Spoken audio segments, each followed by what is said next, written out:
Maayong hapon sa iyo nga tanan. Oo guys, kulop na. Kailangan na nating umuwi. Pero bago ang lahat, ito na yung kinuha naming gulay na talbos ng kamote. So guys, ito na kinuha namin na silot, yung tinatawag na nyug buko sa Tagalog. At ito naman yung garden namin. Ayan. Ayan naman yung kumukuha ng kamote. Yan. Yung isa na to. Yan. At ito naman yung nagtatanim. Yan ang nagtatanim. At ako naman ang taga-kain. Tapos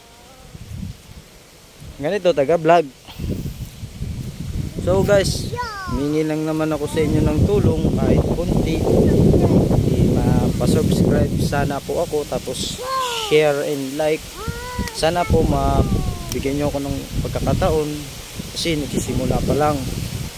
So salamat sa inyo. Hapon, pero masyadong hangin dito. Ang ganda ng tanawin guys. Grabe ang tanawin. Buti na nga, hindi mo ulan. Ang ganda ng laro ng aking bunso.